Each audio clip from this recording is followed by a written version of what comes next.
Bonjour à toutes et à tous et bienvenue dans Focus, le format long de Digital Marketing for Pro.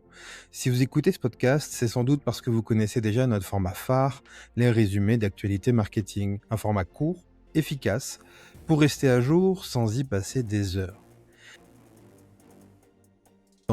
De creuser, d'aller plus loin dans l'analyse, dans les enjeux, dans les problématiques qui comptent vraiment pour les pros du marketing. Parce qu'on le sait, des webinaires qui promettent des conseils et finissent en démo commerciale, on en a tous vu. Des contenus creux qui survolent un sujet sans jamais rien livrer de concret, aussi. Avec Focus, on prend le contre-pied. À chaque épisode, on parle d'une vraie question, celle que se posent les marketeurs face à une nouvelle tendance, un changement d'algorithme, un outil, une évolution de terrain. On invite un expert, on creuse, on challenge, on va au fond des choses et on en ressort avec des retours d'expérience concrets, des cas d'usage vécus, des exemples qui parlent à celles et ceux qui font. Notre promesse, elle est claire, à la fin de chaque épisode, vous repartez avec une vraie connaissance métier, une idée d'action à tester dès demain et une approche à challenger avec vos équipes. Focus, c'est notre façon d'aller plus loin que l'info, pour vous aider à mieux faire et mieux décider.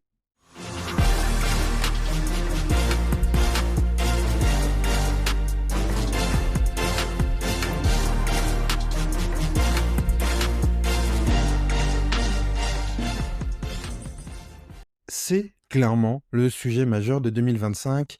L'IA est en train de révolutionner toutes les phases d'une stratégie marketing digitale. D'abord, parce qu'elle change en profondeur les comportements des utilisateurs, comme on l'a vu dans le premier épisode de Focus, où l'on a analysé l'impact de l'IA générative sur les stratégies SEO. Mais aussi parce qu'elle change la façon même dont on conçoit, pilote et optimise nos campagnes marketing. Et côté acquisition payante, la révolution, elle est déjà là. Sur Google Ads, l'IA ne se contente plus d'aider à rédiger des annonces ou à ajuster une enchère, elle pilote de plus en plus la diffusion, requêtes, audience, emplacement et parfois même les créations.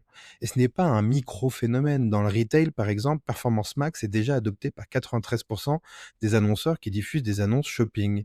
Et sur le Church, Google pousse désormais AI Max avec une promesse très claire, en moyenne, plus 14% de conversion. Sur le papier, c'est simple, tu laisses l'IA optimiser, tu gagnes du temps et tu gagnes en performance, mais dans la vraie vie, ça soulève une question très concrète. Si l'algorithme décide à ta place, qui garde la maîtrise?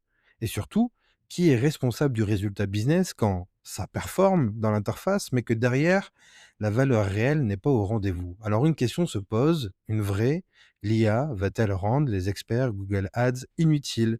C'est une question légitime quand on voit à quelle vitesse Google transforme le pilotage en boîte noire. Alors, pour répondre à cette question, on a invité quelqu'un qui a une vision très terrain, très data et surtout très business. Notre expert du jour, c'est Sébastien Broussois, directeur associé chez Resoneo. Ça fait plus de 20 ans qu'il accompagne des marques comme But, Okaidi, Linvoge ou encore Audica sur les enjeux de performance digitale avec une obsession: transformer la donnée en décision actionnable. Bonjour Sébastien. Bonjour Kevin, merci pour l'invitation. Merci. Merci de l'avoir accepté. Tu es du coup le deuxième invité de ce podcast-là, donc on va essayer de faire aussi bien, voire même mieux qu'avec Vincent. Euh, on l'a dit en introduction, on fait venir des experts en fonction des sujets. Est-ce que tu peux nous raconter ton parcours et comment aujourd'hui tu as décidé de te spécialiser sur tout ce qui est acquisition et notamment l'acquisition payante? Oui, bah, pour faire rapide, on a créé Resoneo avec trois amis il y a un peu plus de 20 ans. Les premières questions qu'on nous posait au départ n'étaient pas que des questions acquisition. Nos premiers clients, c'était Pierre et Vacances et le CTLM qui nous disaient: le web pèse 3% de mon chiffre, le board me demande 20% dans 3 ans, comment je fais, où je vais Donc on était aux prémices de l'acquisition, prémices du web analytics, il n'y avait pas encore de GA ou autre outil de mesure. Et donc, Déjà la vision très performance. voilà. Et on avait la chance d'avoir bossé dans une banque en ligne sur laquelle on avait dépensé des sommes assez folles dans les années 99 à 2004, ce qui nous a amené à être dans les early adopters de toutes ces solutions AdWords, puis GA, etc. Et donc, on était au bon endroit au bon moment quand ce marché s'est lancé. Et donc, assez vite, Resoneo c'est spécialisé sur l'acquisition et le SEO, porté par les compétences d'Olivier de Ségonzac, mon associé sur le SEO, et les miennes sur la partie analyse de données et acquisition. Et du coup, là, tu dirais que ça fait combien de temps que tu, balances des campagnes ads, sur le net? Bah, alors nos premières campagnes, Google Ads, ça s'appelait pas comme ça à l'époque, c'était en 2002 et on envoyait des listes de mots en Excel et on envoyait des fax à Google pour confirmer, les ordres d'insertion et ça s'achetait, Des ça fax? ça ouais, Vraiment? ouais, ça s'achetait au CPM à l'époque. Donc il y avait pas d'interface AdWords encore à l'époque. L'interface Google Ads, elle est arrivée en 2003 ou 2004 si je dis pas de bêtises. Ah oui, ça a Voilà. changé. Entre le fax à l'IA, ça aurait pu être le l'intitulé de ce podcast.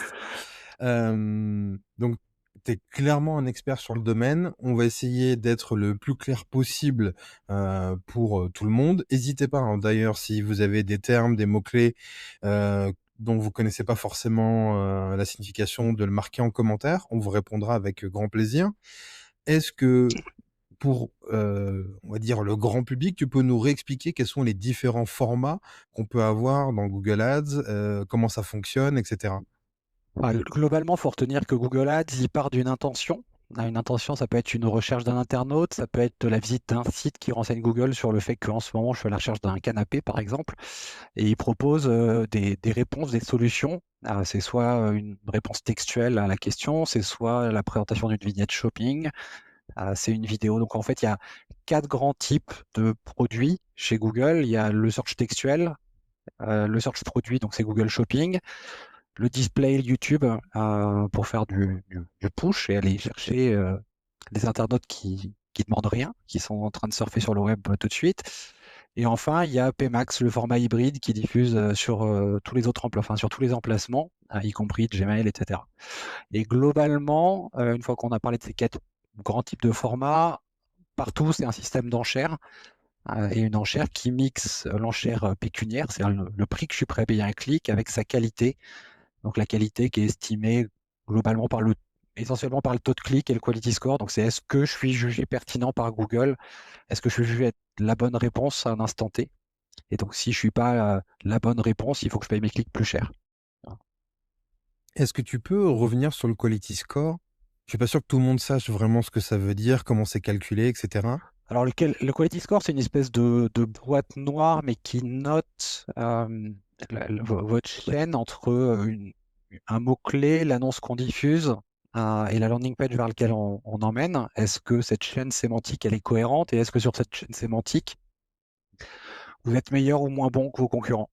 Euh, donc si sur cette chaîne-là, pour un mot donné, j'ai pas un bon taux de clic, euh, parce que ma marque est pas forte, parce que en face de moi, il y a des acteurs beaucoup plus notoriels, ou parce que mon annonce n'est pas adaptée, ou parce que ma landing page n'est pas adaptée, je suis obligé de payer beaucoup plus cher les clics. Euh, donc le, OK. donc Donc c'est soit on est l'espèce bon, soit on est riche. c'est l'espèce de boîte noire que Google a inventé pour éviter que le premier sur la page, ce soit celui qui est prêt à payer le plus cher au détriment de la pertinence. C'était le cas au début, j'ai parlé tout à l'heure d'une époque où à- on achetait au CPM dans les années 2000-2002, ça veut dire qu'on achetait des impressions et il y avait des sémantiques où ça coûtait pas cher d'acheter des impressions parce qu'il n'y avait pas de concurrence.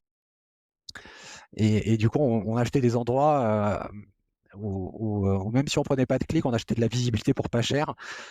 Et Google veut plus ça. Il veut pas laisser quelqu'un s'afficher en haut de la page, même s'il génère pas de clics, parce que c'est pas pertinent pour l'internaute et donc c'est mauvais pour l'écosystème Google que la page de Google soit jugée non pertinente. Donc, c'est un jeu d'équilibriste pour Google à chaque fois de trouver le bon équilibre entre le revenu et la pertinence des réponses qu'il propose. On le rappelle, hein, que ça soit en ads ou que ça soit en SEO, l'objectif premier de Google, c'est que l'internaute trouve sa réponse le plus rapidement possible et avec une expérience la plus fluide possible.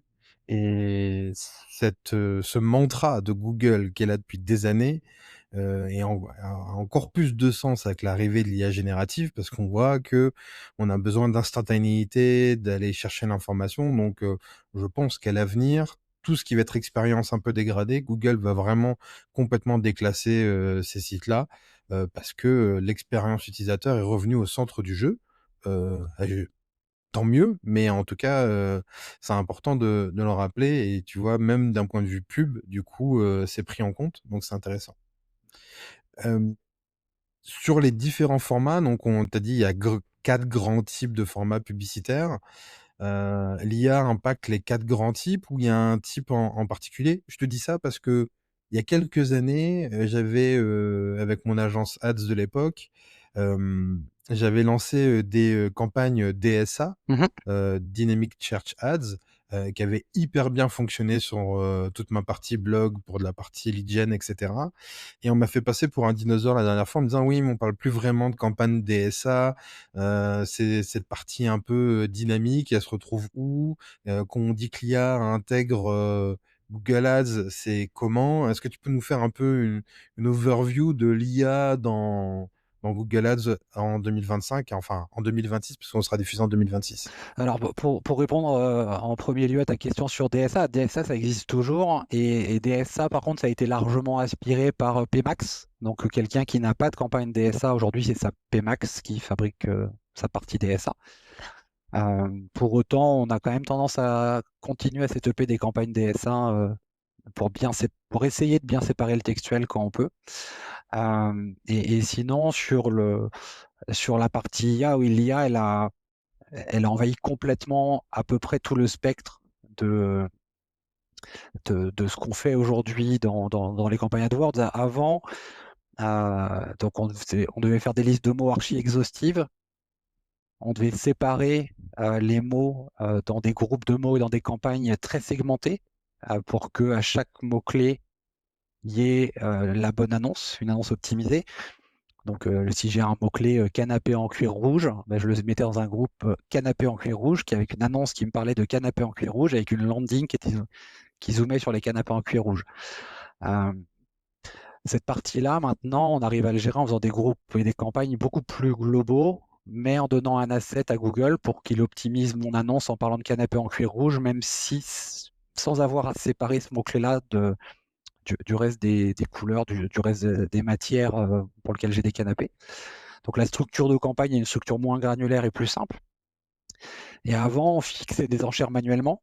Donc les enchères, c'était essentiellement des prix qu'on était à payer, pour chaque clic.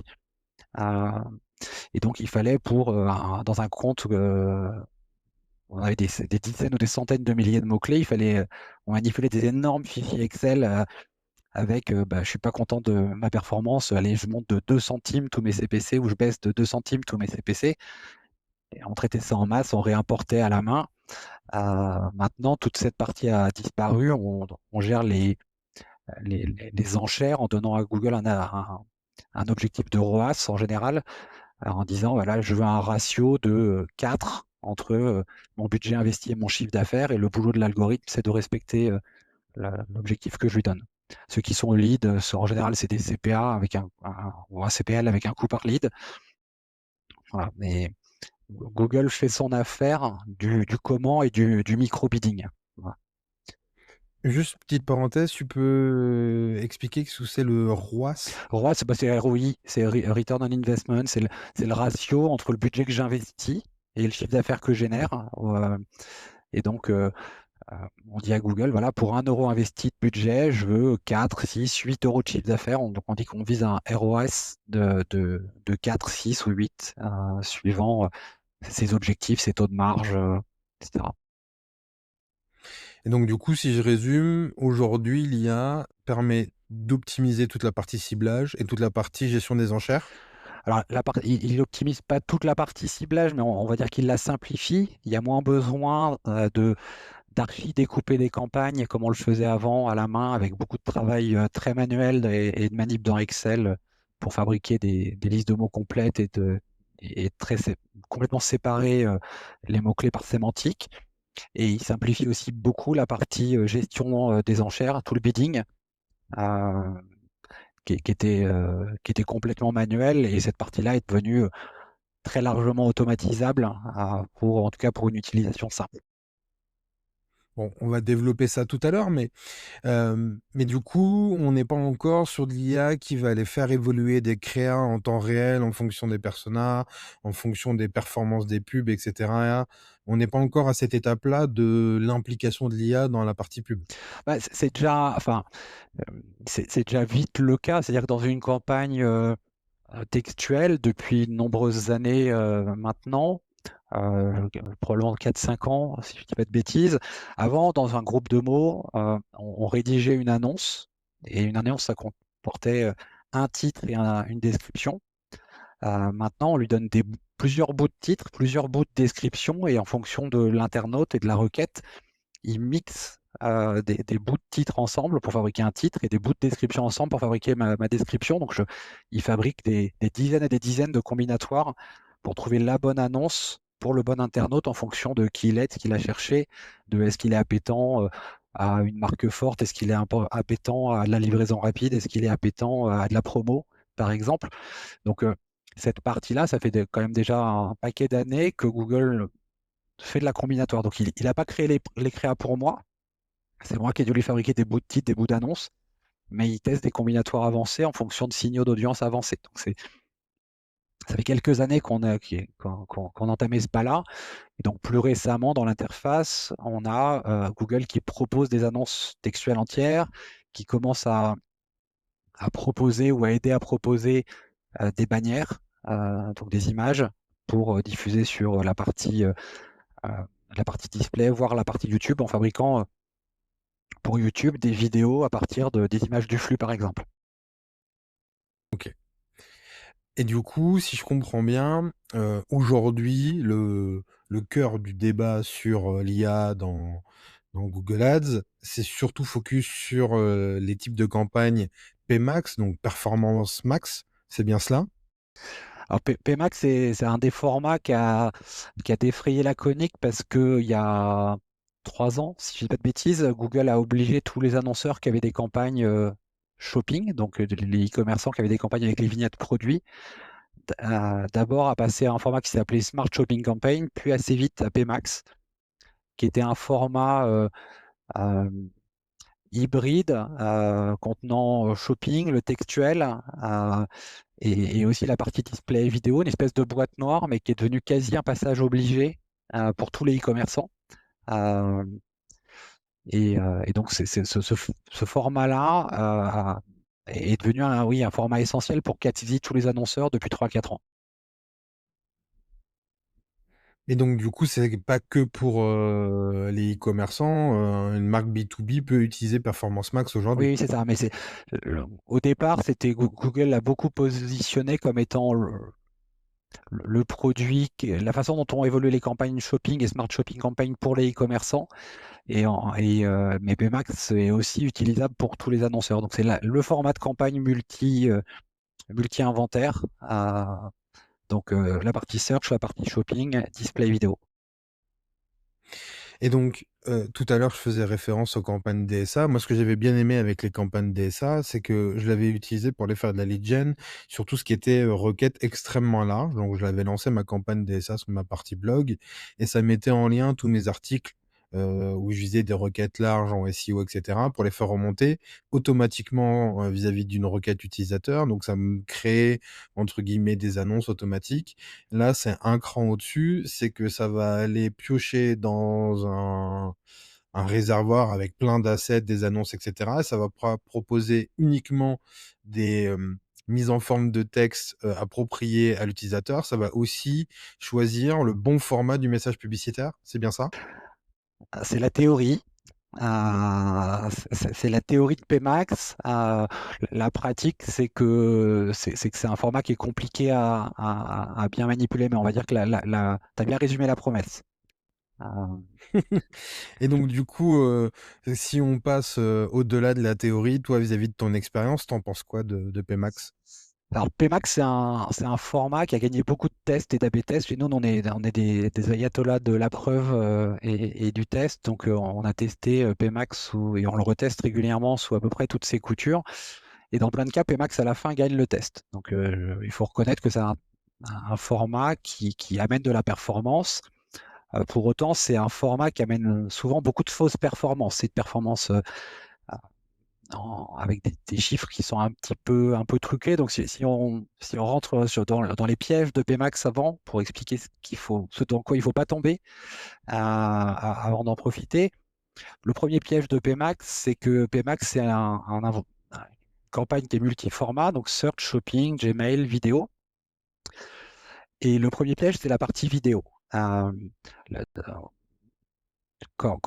pour la partie vidéo, il suffit que j'ai vu les 10 premières secondes d'une vidéo et que dans les jours qui suivent, j'achète pour que Google considère que c'est grâce à la vidéo que j'ai acheté. Euh, donc si tu vois une campagne pour une voiture aujourd'hui et que tu achètes une voiture demain, est-ce que ce sera parce que tu as vu la voiture aujourd'hui dans une PMax ou est-ce que c'est parce que ça fait 3 semaines que tu y réfléchis fortement tous les soirs et que tu as fait toutes les concessions du quartier?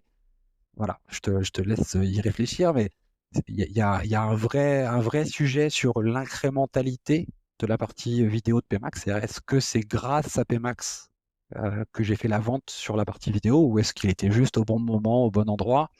Euh, Surtout que j'imagine que Pmax fait un peu de retargeting. Donc voilà. forcément, si tu vas sur un site, tu regardes la voiture et que tu te fais retargeter par une vidéo de cette voiture-là, oui, ça contribue à la conversion, mais de là à dire la conversion est attribuée uniquement à la vidéo, c'est un peu, Alors, 100% d'accord. Et en plus, PMax, il n'a pas juste une brique de retargeting, il a aussi ta base client, puisqu'il te demande de nourrir PMax avec la compréhension de tes clients. Et donc, nous, on a un client, c'est une grande marque de fringues pour enfants. Et bizarrement, on s'est rendu compte que à la rentrée des classes, l'algo PMax était très, très, très, très fort pour targeter tous les clients fidèles qui achètent tous les ans à la rentrée des classes. d'accord. Voilà. Ah oui, Donc là, donc tu peux te poser une... factuellement ça marche, mais tu comprends pourquoi aussi ça marche. Voilà. Et donc, c'est un des gros warnings à des PMax. C'est si votre PMax diffuse beaucoup en vidéo et fait beaucoup de perf en vidéo, analysez le détail, analysez est-ce qu'il fait de la recommande de déjà client ou est-ce qu'il fait du nouveau client. Et globalement, une PMax avec trop de vidéos, c'est pas un bon setup. Idéalement, dans ce cas-là, il faut sortir la vidéo dans des formats dédiés. Il y a des formats pour faire beaucoup de vidéos, mais il ne faut pas mélanger des choux et des carottes. Et quand on mélange de l'attribution vidéo et de l'attribution clic sur les autres formats, sur le search classique, bah, c'est un peu mélanger des choux et des carottes, et du coup, on ne sait plus ce qu'on achète à la fin. Voilà. Mais du coup, là, tu parles beaucoup de la vidéo, mais j'imagine que le risque, il est aussi avec le display. Bah, sur le display, il faut au moins qu'il y ait eu un clic. Donc en fait, j'ai vu Ok. une bannière, il faut que j'ai cliqué. Donc il peut y avoir du remarketing, je suis d'accord, mais il faut quand même qu'il y ait eu un clic. Donc en fait, la relation de causalité entre l'action que j'ai faite et la vente le lendemain ou le surlendemain, elle est un peu plus directe pour le display. Elle n'est pas encore parfaite. Et par contre, c'est très différent encore de ce qu'il y a en search. En search, j'ai fait une recherche de voiture où je fais une recherche pour un canapé. Si la semaine prochaine j'achète un canapé, on peut avoir une présupposition assez forte sur le fait qu'il y a un lien de causalité et que ma recherche puis mon clic ont eu un rôle significatif dans l'achat que j'ai fait la semaine d'après. Donc le lien de causalité, il est presque évident sur la partie requête. Il est un petit peu moins fort sur la partie display, il est beaucoup plus faible sur la partie vidéo. Donc quand on additionne des conversions qui sont la somme de tout ça, et ben, on peut avoir un joli gloubi-boulga. Voilà. Donc du coup, ta recommandation sur Pmax, c'est de sortir les vidéos des Pmax pour les jouer dans d'autres annonces en parallèle, pour éviter que ça fausse trop le ROAS des campagnes. Ouais, alors au moins, enfin pas forcément la séparer. Si la vidéo pèse 3 ou 4% de votre Pmax, c'est pas un sujet de le séparer. Vous n'aurez pas assez de volume pour bien le gérer dans une campagne dédiée. Euh, Si par contre ça se met à avoir un poids significatif et qu'en plus sur ce poids-là, vous vous rendez compte que ça ne génère pas d'incrément parce que c'est que des déjà clients, bah, vous savez que ça vous rapporte rien. Et dans ce cas-là, la question qui se pose, c'est de le couper. Euh, dans- L'autre aspect sur la partie vidéo, c'est que du coup, dans une PMax, pour pas laisser Google s'attribuer trop de choses sur la partie vidéo, il faudra régler la fenêtre d'attribution de la partie vidéo de façon plus courte, beaucoup plus courte que ce qu'on ferait sur du clic. Sur du clic, on est souvent à 30 jours, c'est souvent la norme de l'attribution. Sur la partie vidéo de PMax, nous, on est toujours à un jour uniquement. On dépasse jamais un jour. Ok, très clair. Très clair, précis et actionnable, comme la promesse du podcast.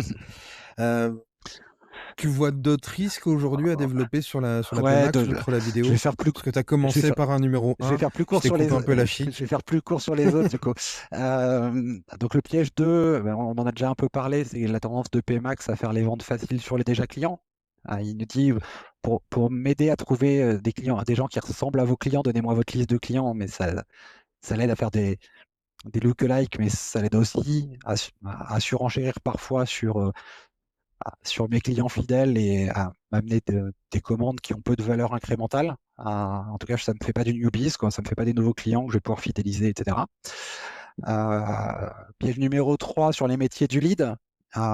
Pmax est content quand il fait des leads. Tu parlais tout à l'heure de ton métier précédent où tu faisais du lead. Pmax, il fait souvent du lead, mais du mauvais lead. Il fait souvent du lead de mauvaise qualité, donc il y a souvent un vrai travail à, à devoir redresser la qualité des leads de Pmax et obliger Pmax à se focaliser sur des leads de meilleure qualité.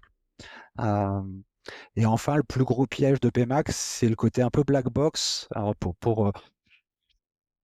pour être clair, jusqu'à il y a à peu près 6 mois, on n'avait aucune compréhension précise de où diffuser Pmax parce qu'il n'y avait pas de reporting. Depuis l'été dernier, Google a introduit un report où il nous donne la visibilité sur est-ce que Pmax diffuse en search, en shopping, en display, en vidéo.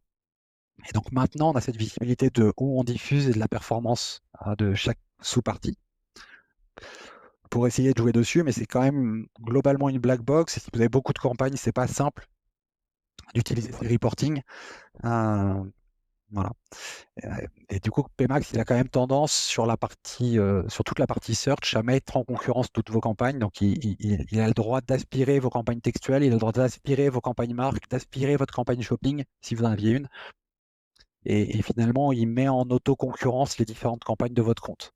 Donc, c'est à vous, si vous considérez que c'est stratégique de bien séparer la marque, de bien séparer les top produits, de bien séparer la partie textuelle, d'obliger Pmax à respecter ça en jouant sur des setups, les setups de campagne. OK, très clair. Juste petite précision, hein, c'est toujours mon métier, hein, de faire de la lead gen, c'est vrai que je le dis pas forcément sur le podcast, hein, mais moi je m'occupe, du marketing digital et de toute l'acquisition d'une marque française d'un grand éditeur de droit. Voilà. Et donc, ces sujets de Pmax qui performent, mais on ne sait pas trop pourquoi, etc., c'est vraiment des questions qu'on s'est posées. Les questions qu'on se pose sur le format Focus, c'est des questions que je me pose aussi au quotidien. Et en fait, ben, c'est un peu win-win, c'est-à-dire que d'un côté, je crée du contenu pour essayer de partager la connaissance au plus grand nombre.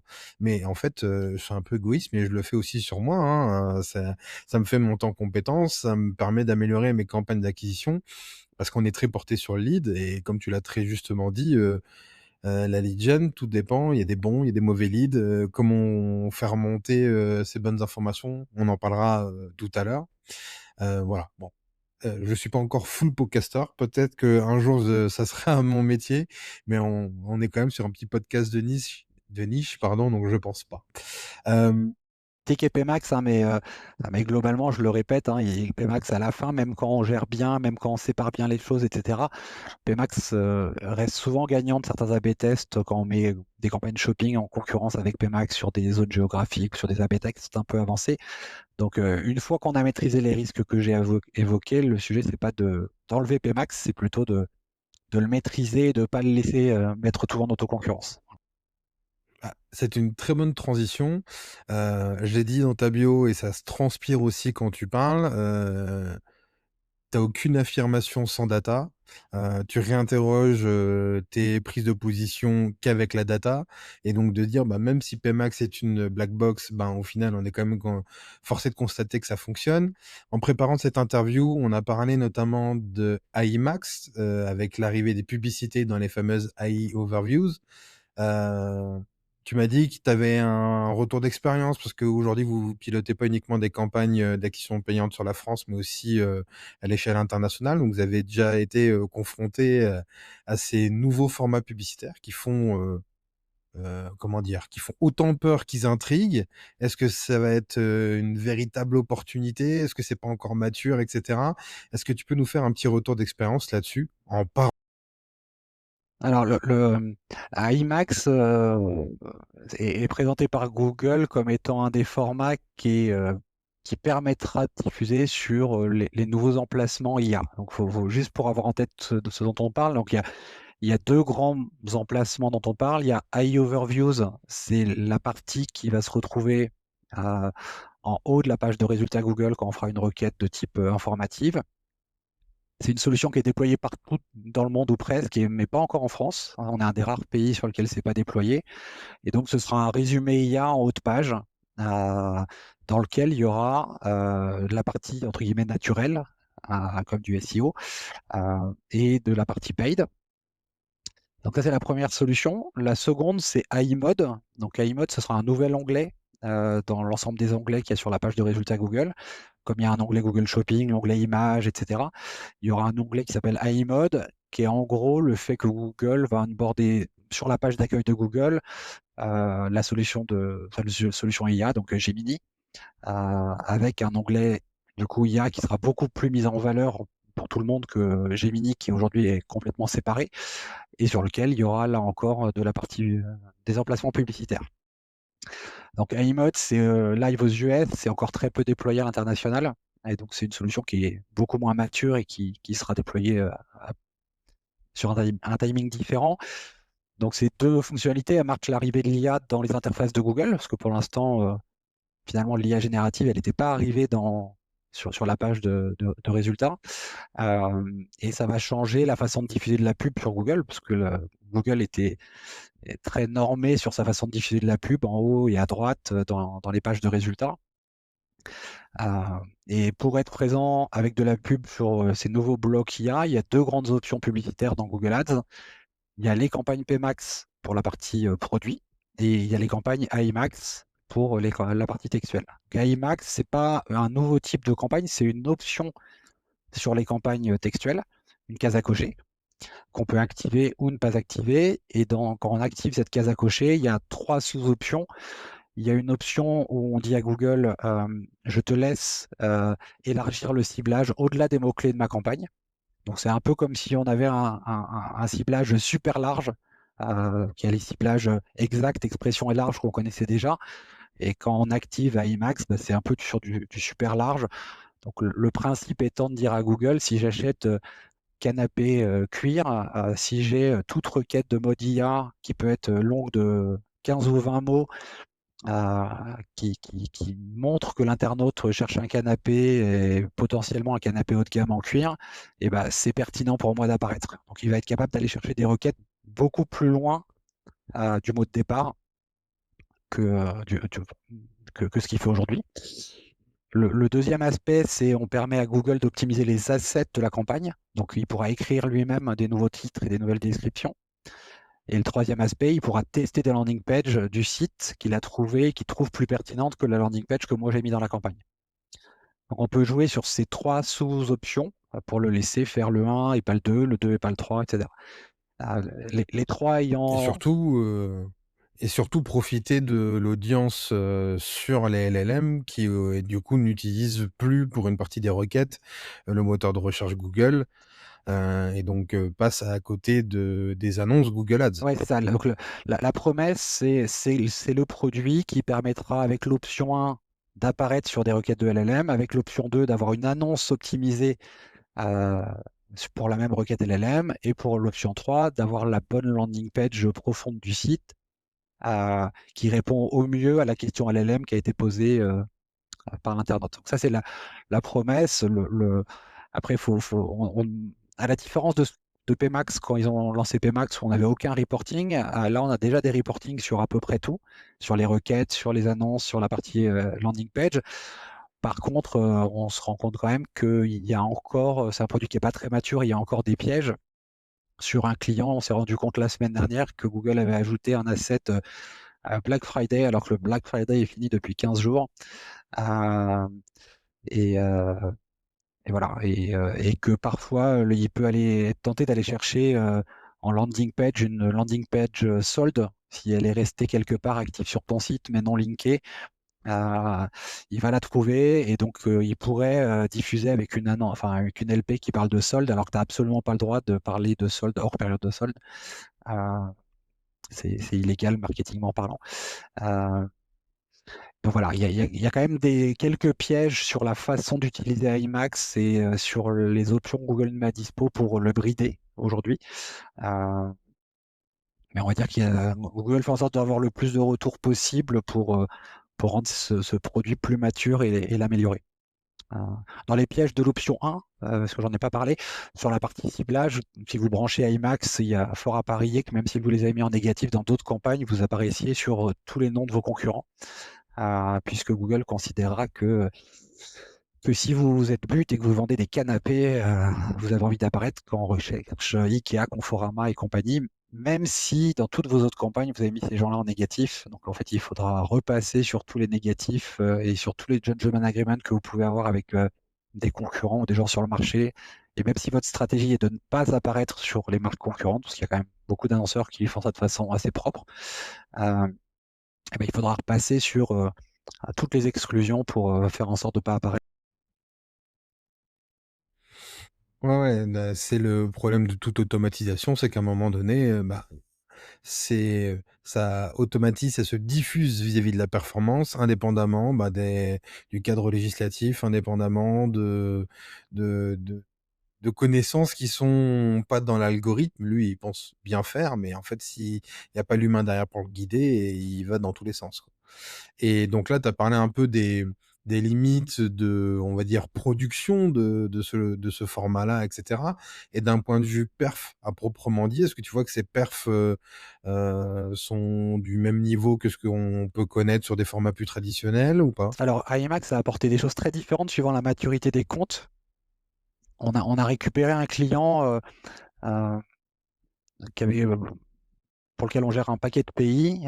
Les gros pays, c'était des comptes AdWords déjà très matures. Les listes de mots avaient déjà été très, très bien travaillées, très bien complétées. Les annonces pareil, les landings pareil. IMAX a quasi rien apporté. Heu, Par contre, sur un des pays, moins matures, sur lequel, la précédente agence n'avait pas trop développé les campagnes, on a testé de brancher IMAX sur un compte du coup peu mature, avec beaucoup de choses restant à optimiser. Et là, il y a eu un vrai incrément parce qu'il a trouvé de nouvelles requêtes très vite, il a trouvé des idées de nouvelles annonces très vite, il a trouvé des idées de LP, de landing page à utiliser qui étaient pertinentes et qui n'avaient pas été encore trouvées manuellement par l'ancienne agence. Donc nous, ça nous a aidé à trouver assez vite, à compléter assez vite les listes de mots, les listes d'annonces, et les landing pages. Après, nous, on considère que il vaut mieux pas laisser tourner IMAX comme ça. Il vaut mieux prendre les insights, les nouvelles requêtes, les nouvelles annonces, les nouvelles LP et optimiser toutes les campagnes de façon plus structurelle pour éviter de laisser tourner de façon durable ce qui est quand même sinon une espèce de black box. Et le problème d'une black box, c'est le jour où ça marche moins bien, et ben, on ne sait pas sur quoi appuyer pour essayer que ça marche mieux. Et on n'a pas de capacité d'optimisation. Donc c'est la raison pour laquelle la reco pour nous, ça reste de se servir de ces insights pour optimiser les campagnes structurellement, en complétant les listes de mots, en complétant les annonces qu'on donne à l'algo et en changeant les LP si IMAX nous a trouvé des LP intéressantes. Euh, Donc vraiment utiliser, l'IA en mode quick win, pour après installer une stratégie, beaucoup plus durable sur le long terme. ouais, plus maîtrisé, en évitant le côté black box et le côté euh, non compréhension. Dit autrement, si en achetant un seul mot-clé et en branchant à IMAX, j'arrive à avoir une super perf, ça veut dire que votre concurrent, il fait la même chose. Et le concurrent, et le troisième et le quatrième, et donc tout le monde fait la même chose. Donc en fait, la seule façon, une fois qu'on a une IA qui dit qu'elle fait tout, de faire mieux que son concurrent, bah, c'est quand même de le faire mieux que lui. Et donc, il ne faut pas le faire de façon basique. Et donc, il faut prendre l'insight de ce que l'IA nous donne et s'en servir pour optimiser nos campagnes. Si on ne fait pas ça, le seul différenciant qui restera par rapport aux concurrents, comme tout le monde a la même IA, IA max, ce sera l'enchère. Et donc, quand on ne veut pas être, euh, être en risque vis-à-vis de la surenchère d'un concurrent, bah, autant optimiser mieux que lui. D'ailleurs, heu, là on parle de risque d'utiliser, l'IA, et cetera. Aujourd'hui, toi, quand tu regardes un compte et que tu l'audites, c'est quoi un peu les KPI que tu regardes pour s'assurer que l'IA fait pas n'importe quoi et se dire: «Là, il y a quand même un sujet, il va falloir qu'on creuse»? Alors ça dépend des types de campagnes qu'on regarde. Sur, si je les prends à part, sur la partie bidding, un des pièges de la solution de bidding, IA de Google, ROAS, c'est que même si en moyenne, il faut que je paye des clics 1 € pour, être rentable et avoir mon ROI cible, de 10, on se rend compte en analysant certains rapports que Google paye 30, 40, 50, voire plus euros pour une partie des clics. Et donc on est capable de faire des rapports pour essayer de comprendre si cette tendance de l'algo à payer des clics, une fortune, est grave ou pas grave sur un compte. Donc pour faire ça, on fait un rapport de requête réelle. Donc on va avoir une ligne par requête réelle. Et en plus, on rajoute un segment jour. Donc en fait, j'ai une ligne par jour et par requête différente. Donc canapé rouge en cuir, en jour par jour. Et donc je vais pouvoir voir, ça agrège tous les clics sur cette requête réelle-là pour une journée, mais je vais mieux voir si j'ai acheté des clics à 10, 15, 50 euros, en faisant un report aussi granulaire. Donc si on le trie de façon décroissante, on voit ce que Google a fait, n'importe quoi sur la partie bidding. Et donc ça se règle en mettant en place du bidding par portefeuille sur lequel on peut lui dire: «Bah, je veux 10 de ROAS, mais par contre, je t'interdis de payer un clic à plus de 4 euros parce que je considère que c'est une hérésie dans mon métier de payer le clic plus de 4 euros». Hem, donc ça règle ce point-là. Heu, il y a l il y a les search queries ou les rapports sur les requêtes réelles des internautes qui permettent de voir, si, dans un compte, toutes les campagnes se font en concurrence, si j'ai des chaînes, s'il y a des requêtes qui apparaissent pas au bon endroit et donc la chaîne, requête, annonce, landing page ne peut pas être bonne parce que la requête, elle a pas été aspirée par la bonne campagne quand elles se font concurrence.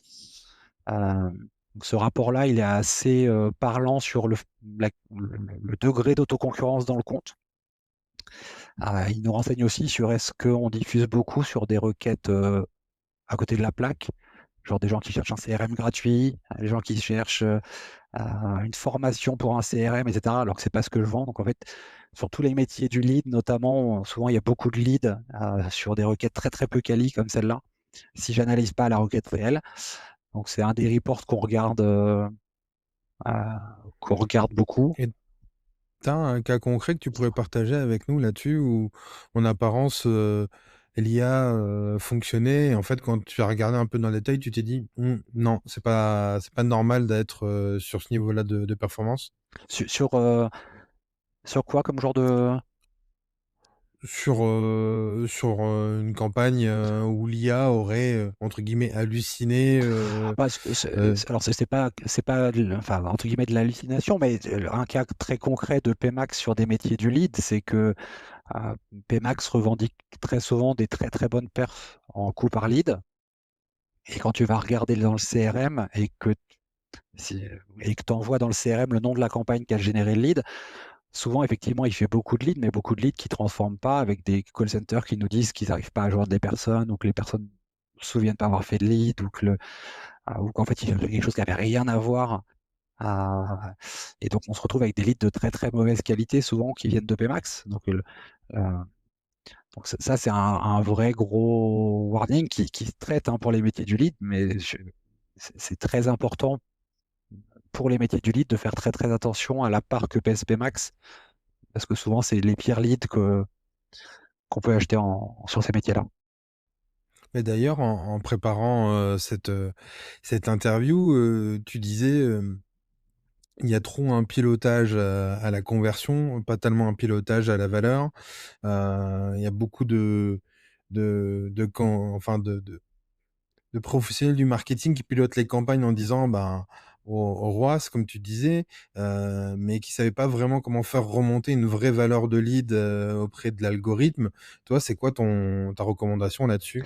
Alors, il y a 2 grands univers. Il y a l'univers des e-commerçants, Je vends des canapés, euh, sur lequel la recommandation, c'est de passer d'un pilotage au ROI sur chiffre d'affaires à un pilotage au ROI sur marge. Euh, si je vends deux canapés et que les deux sont à 1000 euros, mais qu'il y en a un sur lequel je marge beaucoup plus que l'autre, parce qu'il y en a un des deux qui est en promo, et donc celui qui est en promo, en fait, je fais une vente quasi sans marge, et ben, faut pas être un grand génie pour savoir que c'est beaucoup plus rentable pour l'entreprise de vendre celui qui n'est pas en promo. Euh, et parfois, sur des gammes de produits, on a des taux de marge très différents entre deux familles de produits. Et là encore, piloter au chiffre d'affaires, ça n'a pas beaucoup d'intérêt. Ce qui a du sens à la fin, c'est de générer de la marge. C'est ça qui paye les salaires, c'est ça qui paye les frais de l'entreprise. Et donc, dans tous les métiers de l'e-commerce, notre recommandation, c'est d'aller vers un pilotage à la marge, donc de passer dans le tag, pas l'information qui a une vente à 1000 euros, mais qui a une vente à 218 euros de marge, et de piloter les campagnes sur cette base-là. Donc ça c'est pour tous les métiers de, de l'e-commerce. Il y a plein de techniques pour le faire. Pour ceux qui sont qui ne voudraient pas que leur marge soit visible en clair dans un tag, ça se fait aussi très bien en server-side. Donc c'est la façon d'activer du tracking en mode serveur to serveur, et donc non visible dans le code source de la page et dans l'appel des tags. Euh, donc voilà pour les métiers de l'e-commerce. Pour tous les métiers du lead, en général, quand il y a un lead, ça compte un, que le lead soit qualifié ou pas qualifié. Donc dans ces métiers-là, ce qu'on recommande, c'est que on réinjecte dans AdWords les premiers niveaux de qualification. Donc souvent, quand il y a un lead, on le requalifie quelques heures après. On essaie euh, de rappeler l'internaute. On rend vite compte si c'est des leads qualifiés, pas qualifiés. Suivant les process de vente, quand c'est pour du logiciel, on peut être sur des process de vente à 2-3 mois. Mais souvent, il y a une étape de qualification ou plusieurs dans les 7 ou 10 premiers jours. Et donc, on essaie de réinjecter dans AdWords ces étapes de préqualification pour dire bah, c'est un lead qualifié, j'ai eu un rendez-vous, j'ai fait un devis, j'ai fait une vente. Et donc, en fait, ces différentes étapes, l'idée, c'est de les renvoyer dans AdWords pour être capable d'enchérir et d'avoir en reporting toutes ces vues-là. Ma campagne, elle m'a fait combien de leads, mais surtout combien de leads qualifiés, combien de rendez-vous, combien de devis, combien de ventes. Très clair. On l'a dit plusieurs fois tout au long de notre échange, on a utilisé le mot black box parce que bah, c'est vraiment le cas. Moi, je m'interroge et j'aimerais bien avoir ton avis d'expert, surtout que ben, tu l'as très bien dit en introduction, tu as été spectateur et acteur de l'évolution des publicités sur Google sur ces dernières années. À ton avis, c'est quoi la stratégie derrière Google de développer ces formats-là qui performent, mais on ne sait pas trop comment? Euh, L'intitulé du podcast, c'est est-ce qu'on va encore avoir besoin d'experts? Parce qu'à partir du moment où tout est automatisé, que ça performe, on se dit, bah, c'est simple. Du coup, c'est quoi ta vision, toi, là-dessus? C'est quoi la stratégie de Google pour avoir ces formats-là tout full automatisé? C'est pour faire dépenser plus? C'est pour répondre aux enjeux? J'avoue, j'ai même pas un début de théorie, donc je suis très à l'écoute de ce que tu vas me dire. Alors, on va dire que c'est très malin, et la réponse n'est pas la même suivant le type d'annonceur qu'on a en tête. Euh, Moi, j'ai géré les campagnes de mon beau-père qui était agent immobilier. Il était incapable de gérer ses campagnes lui-même. Donc, typiquement, s'il avait aujourd'hui à relancer ses campagnes, il aurait activé des PMax. Concrètement, en activant des PMax, il diffuserait sur tous les inventaires de Google, en laissant Google arbitrer tout ce qu'il voulait. Et donc, c'est un format qui permet à Google d'emmener presque tous ses clients, y compris les tout petits, vers tous ces formats sans avoir à faire du change management. Alors qu'avant, Google, il devait prendre son bâton de pèlerin pour aller vendre du display et de la vidéo à tous les annonceurs. Puis quand il arrivait sur des tailles de petits annonceurs, bah, c'était pas rentable de prendre des commerciaux pour convaincre les gens d'activer du display ou de la vidéo. Donc en fait, en faisant ça, il a réussi à fourguer du display et de la vidéo à tout le monde, 100% de ses clients ou quasi 100% de ses clients.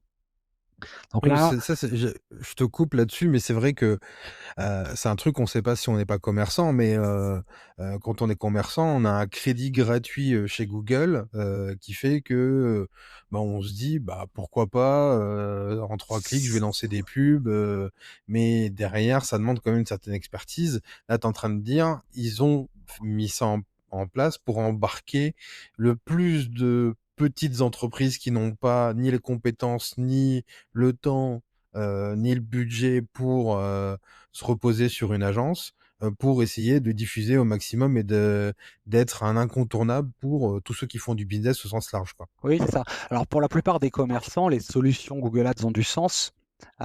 Sur les solutions search, je cherche une pizzeria juste à côté de chez moi, c'est évident que ça a beaucoup de sens. Par contre, pour la pizzeria à côté de chez moi, diffusée en display ou en vidéo, la valeur est peut-être moindre. Heu et donc autant quand je suis un petit annonceur me créer des campagnes de search, c'est très bien. Les camp dans la PMax, je peux me faire avoir par Google à acheter 80 de formats qui ont moins de valeur pour moi, et c'est vrai que, bah, en allant vers PMax, Google a réussi à ce qu'il y ait beaucoup plus de concurrence entre annonceurs pour, acheter chaque inventaire et chaque bannière publicitaire et chaque vidéo sur YouTube. Parce que quand il n'a pas un grand annonceur à placer, il trouvera bien l'agence immobilière du coin à qui donner l'emplacement. Hem, donc ça, c'est, la 1re partie de la réponse, c'est être capable d'aller vendre ces nouveaux formats stratégiques, le display YouTube, à une très, très longue tail d'annonceurs. Heu et l'autre, c'est même pour des gros annonceurs, de faire en sorte que discrètement, tu donnes, 10-15-20 de la campagne et du budget de la campagne à des formats display YouTube que ces annonceurs-là n'activaient pas. On a beaucoup de clients e-commerce qui n'activaient pas chez Google du display et du YouTube et qui se sont mis à en avoir 5-7-10-12-15 et 15 de très gros montants, donc ça représentait des sommes colossales. Et donc ça a permis à Google de beaucoup développer la partie revenu sur YouTube et sur la partie, display, que de passer à des formats, multi-formats comme PMax. Donc ça, c'est, l'intérêt de Google. Après, l'intérêt de l'annonceur, c'est quand même que c'est des formats qui apportent de la valeur quand ils sont bien maîtrisés. Le fait de faire du remarketing, c'est important de faire du remarketing, dans une stratégie, marketing. C'est rare que les internautes convertissent en un clic, en 5 minutes, et donc il y a souvent besoin de les retoucher 1 fois, 2 fois, 3 fois avant qu'ils convertissent. Donc oui, il en faut. La question, c'est le dosage, et donc c'est quelle place ça prend dans une PMax. Mais OK, donc en gros, il y a Google, ils se sont dit: «OK, qui c'est qui utilise pas encore assez, tel format de publicité ou pas encore nos solutions? OK, on a identifié 30 à 40 d'annonceurs qu'on peut aller chasser pour, tel type de format non utilisé, mais qui est légitime et cetera. C'est quoi leur principal frein? Leur principal frein, c'est la méconnaissance et certainement aussi, la complexité de mise en œuvre. On va créer un format hyper simple basé sur l'IA et l'automatisation pour que ça soit 3 clics et ça se diffuse un peu mieux, quoi. Oui, c'est ça. Alors, du coup, on revient à la question initiale du podcast parce qu'on arrive petit à petit à la fin. Moi, quand je vois tout ça de la vue de ma fenêtre de l'annonceur, je me dis: «Bon, bah, en fait, si j'ai des campagnes PMax qui performent bien, où, j'ai pas besoin d'avoir une expertise particulière, juste de créer des assets, de l'injecter, de le corriger un peu au besoin et cetera. Est-ce que j'ai toujours besoin d'avoir une agence paid, pour m'accompagner? Et c'est là où tu m'as dit: «Évidemment», parce qu'en fait, plus Google automatise et se base sur l'IA, plus en fait la qualité du conseil est high level et donc du coup, plus vous avez besoin d'experts. Ouais, c'est ça, c'est si tout le monde a la même IA et que l'IA fait tout toute seule, en fait, vous avez aucune chance de vous différencier de vos concurrents. Heu et donc tout le monde aura la même perf, et donc dès qu'il y en a un qui est prêt à surenchérir un petit peu, il va passer devant, il va prendre tout le volume. Donc en fait, on peut pas se permettre en tant qu'annonceur ou qu'entreprise de prendre ce risque-là. même si ça marchait bien. Et donc l'objectif, c'est d'être capable de mieux utiliser l'IA, que ses concurrents, de l'utiliser comme un moyen et pas comme une fin. Hem et donc oui, notre analyse et ce qu'on en vit au jour le jour, à chaque fois qu'on teste les nouvelles solutions de Google, c'est qu'il y a besoin, au contraire, de gens de plus en plus seniors pour maîtriser l'IA. Avant, j'avais à peu près 50 de mes effectifs qui étaient des gens qui avaient, de 2 à 4 ans d'expérience dans nos métiers. Maintenant, des gens qui ont moins de 6 ans d'expérience dans nos métiers, je dois en avoir, 3 ou 4 sur une équipe de 40 personnes. Donc l'essentiel de mon équipe, c'est des gens qui ont plus de 6 ans, dans les métiers du web marketing et dans l'acquisition. Pourquoi? Parce que c'est la seule façon de pas se faire avoir par l'IA et au contraire d'emmener l'IA là où on veut aller et pas de subir, ce que Google nous propose. Très clair. Après, comme dans beaucoup de secteurs où l'IA, révolutionne, se pose la question de, ben, si j'embauche moins de juniors, comment je forme la génération d'experts de demain? Ouais, c'est un vrai sujet pour l'instant. On embauche des gens, qui ont été préformés, qui ont fait leurs armes dans d'autres agences ou qui ont fait leurs armes chez l'annonceur, hem et qui ont vu, des un peu toutes les facettes de la vie chez l'annonceur, ce de gérer une famille de produits, d'être en face de nous, en face de l'agence sur la partie acquisition, donc sans être expert, mais en comprenant bien, les besoins ou les mécaniques des e-commerçants et des métiers du lead. Et après, nous, on les forme à toute cette partie de mieux challenger, le discours de Google, mieux challenger, la façon dont fonctionnent les IA de Google, pour, heu, pour tirer plus de valeur pour nos clients. Très clair. Allez, on va se faire une petite dernière question, parce que je pense qu'on a bien fait le tour du sujet. Avec tes 20 ans d'expérience, tes plus de 20 ans d'expérience sur, Google Ads, si tu peux partager avec nous un conseil pour un annonceur B2C, pour un annonceur B2B et pour un e-commerçant, tu leur, alors certainement pas les mêmes conseils parce qu'on est sur des contextes différents ou peut-être le même, je sais pas. Qu'est-ce que tu leur dirais? Sur la partie B2C, bah, ça se regroupe, hein, parce que la plupart des acteurs e-commerce sont B2C, mais sur la partie B2C, je parlerais plutôt du fait qu'en face de nous, on a des gens très différents les uns des autres et donc pour performer l'algo et notamment la partie display de l'algorithme a besoin d'avoir des créas, diverses parce qu'on ne penserait pas de la même façon à un jeune, à quelqu'un qui a 50 ans et cetera. Donc je dirais plutôt, d'être obsédé par la partie créa, vidéo, image, pour offrir à l'algo des assets différents qui peuvent parler à un homme, à une femme, à un jeune, à quelqu'un qui est moins jeune, heu, pour que Google trouve, à chaque fois le bon asset à pousser à la bonne personne, et idéalement un asset qui est plus efficace que celui de mon concurrent, mais d'avoir de la variété dans les assets à proposer.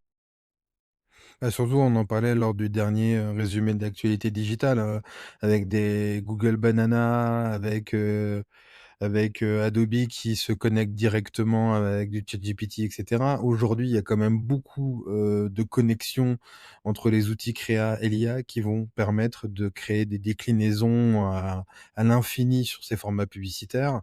Donc là où, ça nous coûtait de l'argent d'aller faire 5 déclinaisons, maintenant grâce à l'IA, on peut partir sur 15, 20, 30 déclinaisons pour s'assurer de trouver le format qui performe le mieux. Oui, c'est ça. Alors, il y a une partie de cette intelligence-là, qui est carrément onboardée dans la plateforme. Donc dans la plateforme, on peut, optimiser un peu ses créas. Mais même, tu l'as évoqué, il y a d'autres solutions qui ne sont pas dans la plateforme publicitaire de Google, qui permettent de faire des déclinaisons de créa et de les injecter ensuite dans AdWords pour que l'algo, il ait un large choix d'assets créa, que ce soit des assets créa textuels, images ou vidéos. Donc pour la B2C, Très clair. ce serait l'idée. Sur la partie B2B, on a beaucoup parlé des leads qualifiés, mais je le mettrais, très, très, très haut dans ma liste de dire, si vous êtes dans un métier du lead, renvoyez à Google, vos leads qualifiés, vos rendez-vous, vos contrats signés, pour que l'algo apprenne à optimiser au rendez-vous, au contrat signé et pas juste au lead. Parce que c'est trop facile pour Google de faire un lead, c'est beaucoup plus compliqué de faire un rendez-vous ou de faire un contrat, mais apprenez à Google à faire des nouveaux clients et de faire des contrats signés plutôt que de le laisser se satisfaire de vous faire des leads. Et après, sur la partie plus e-commerce, je dirais soignez vos flux produits et attention à pas vous faire avoir à vos Pmax. Et je vous laisse réécouter la partie du début du podcast pour les pièges de Pmax. Bon, ben, très clair. On est sur la dernière partie de l'interview. L'idée, c'est d'avoir des réponses courtes sur des petites questions que je vais te poser. Et si tu réussis ce challenge, à la fin, je te laisse avoir ta petite minute promo. Donc, l'enjeu est grand. Alors, pour celles et ceux qui veulent creuser le sujet du jour, aujourd'hui, est-ce que tu as un livre, une étude, un podcast, peut-être un webinaire fait par Resoneo ou une vidéo à conseiller sur l'influence de l'IA sur Google Ads? Alors, au quotidien, perso, je lis Thornton John Maynard et je suis abonné à leur news et je considère que ça fait partie des lectures un peu obligatoires pour les gens qui sont intéressés par ces métiers. Perso, j'ai aussi une alerte que je reçois tous les lundis matins avec Gemini qui me synthétise toutes les nouveautés de mon secteur. Et enfin, pour des trucs avec un peu plus de prise de recul, d'aller lire ce que délivrent les agences comme Resoneo. Nous, on fait ça sur notre blog, sur LinkedIn, des analyses un peu plus fouillées sur les pièges de Pmax, par exemple, ou des choses avec un peu plus de prise de recul. Donc, je pense que en combinant ces différentes sources, il y a la matière à rester au top. On mettra les liens en commentaire de cet épisode, évidemment. Ton quick win préféré pour un compte Google Ads, c'est quoi? Alors, le truc le plus quick win pour un e-commerçant, c'est de passer par un CSS. Alors, je ne sais pas si ça te parle le terme CSS. C'est Pas du tout. sur Google Shopping, quand tu vois les vignettes produits, en bas, c'est marqué by Google ou c'est marqué by quel coût, ITO, etc. Mmh. Euh, ça date de pas loin de 10 ans quand Google s'est fait, Google Shopping s'est fait contrôlé par la Commission européenne, était obligé de mettre en concurrence les emplacements Google Shopping. Ils ont été obligés d'ouvrir ça à la concurrence. Quand tu passes par Google comme CSS, Google Shopping est obligé de prendre une marge. Et donc, ça laisse la place à des concurrents. Nous, on a édité notre propre CSS qui s'appelle iteo.com. Et donc, en fait, concrètement, on marge beaucoup moins que Google Shopping est obligé de marger, parce qu'ils sont obligés de répercuter 100% de leurs frais de structure de Google, ce qui sont importantes. Et donc, ça permet de faire des économies sur les prix des clics, et ça se fait en 5 minutes, ça prend vraiment pas de temps, ça casse pas l'historique des campagnes, et donc ça devrait être le cas pour tous les e-commerçants. En général, les e-commerçants connaissent ces solutions, mais si des plus petits e-commerçants qui t'écoutent ne connaissent pas, tapez Comparison Shopping Service dans Google et activer un CSS. Eh ben, tu sais quoi? Je vais le faire, je vais balancer l'information à mon traffic manager parce qu'on a une partie e-commerce dans la boîte à laquelle je suis pour le moment. Et je suis convaincu que c'est une option qu'on n'a pas du tout envisagée pour le moment. On sait qu'on a un problème avec notre flux shopping, mais c'est pas là de dépendre mes problèmes. Mais en tout cas, je vais creuser. Ok. Merci pour l'astuce. Euh, la leçon la plus marquante que tu retiens de ces dernières années en matière d'acquisition payante, c'est laquelle? Alors,